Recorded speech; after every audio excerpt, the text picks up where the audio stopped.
Salutare instalatorilor și bine v-am regăsit la un nou clip de pe acest canal. Astăzi discutăm despre o piesă esențială din sistemul vostru de încălzire și anume filtrul Y al centralei termice. Dacă vrei ca centrala ta să funcționeze eficient și să eviți probleme costisitoare în instalație, rămâi cu mine. Îți voi explica ce este acest filtru, de ce este atât de important, cum să-l montezi corect și cum să-l întreții pentru o durată de viață cât mai lungă a centralei tale. Înainte să începem clipul, vreau să vă mulțumesc din suflet pentru toată susținerea voastră. Fiecare like, comentariu și abonare contează enorm și mă motivează să vin mereu cu conținut nou și util pentru voi. Dacă încă nu te-ai abonat la acest canal, apasă chiar acum butonul de subscribe și hai să construim împreună cea mai mare comunitate de instalații din România.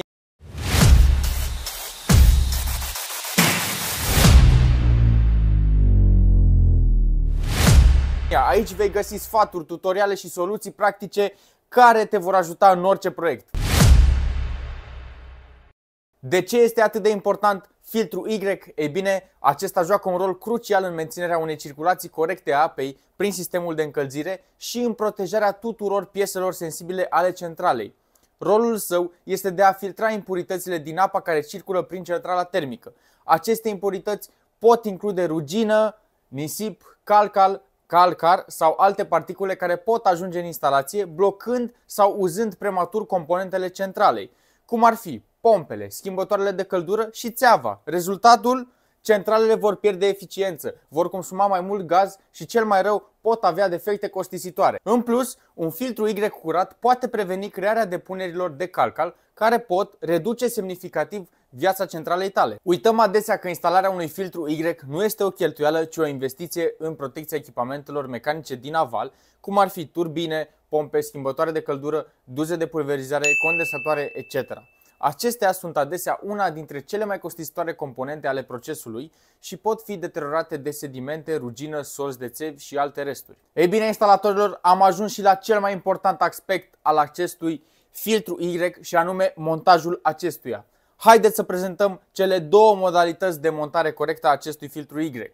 Un filtru Y poate fi montat în poziție orizontală și verticală, dar haideți să o luăm cu începutul. Poziția orizontală, o poziție optimă, având sita filtrului orientată în jos, iar poziția verticală, un flux descendent cu direcția de curgere în jos pentru a putea fi colectate impuritățile din apă. Acest lucru asigură faptul că resturile îndepărtate nu sunt trase înapoi în conductele din amonte în condiții de debit scăzut. Deși este recomandat să montați sita pe linii orizontale, acest lucru nu este întotdeauna posibil și pot fi instalate în conducte verticale dacă fluxul este în jos, caz în care resturile sunt direcționate în mod natural în buzunarul filtrului Y. Din păcate, în foarte multe case am observat montajul incorect a acestui filtru Y, montaj vertical cu buzunarul orientat în sus.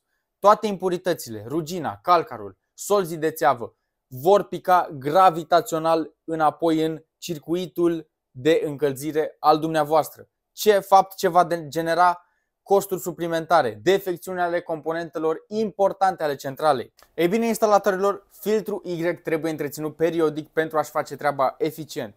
Cum? Îți voi arăta câteva recomandări. Curățarea. Este important să-ți verifici filtrul Y cel puțin de 2 ori sau de 3 ori pe an, dar dacă apa este mai dură sau ai un sistem mai vechi, este bine să-l cureți mai des. Deschizi capacul filtrului Y, scoți sita și o speli cu apă curată. Dacă vezi că impuritățile sunt mai greu de îndepărtat, poți folosi o perie moale sau chiar un jet de apă. Dacă sita este foarte murdară sau deteriorată, ar trebui să înlocuiești filtrul. Nu risca să ai impurități în sistem. De menționat este faptul că acest filtru Y se montează pe conducta de alimentare cu apă al centralei și pe conducta de retur al sistemului dumneavoastră de încălzire. Acum, hai să vorbim despre câteva greșeli comune pe care le fac foarte mulți oameni când vine vorba de filtru Y.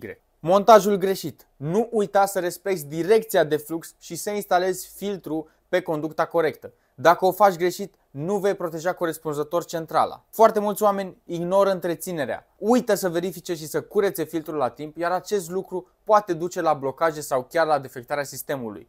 Recomand să-ți faci un obicei din a-l verifica cel puțin de 2 ori pe an. Așadar, iată ce trebuie să știi despre filtrul Y de la centrala termică. Este un mic, dar esențial component care te ajută să-ți protejezi centrala, să economisești bani și să o faci să funcționeze eficient pentru mai mulți ani. Nu uita să-l instalezi corect și să-l întreții periodic pentru cele mai bune rezultate. Dacă ți-a plăcut acest videoclip și crezi că informațiile sunt utile, nu uita să dai un like, să te abonezi și să lași un comentariu dacă ai întrebări sau sugestii. Până data viitoare, ai grijă de centrala ta!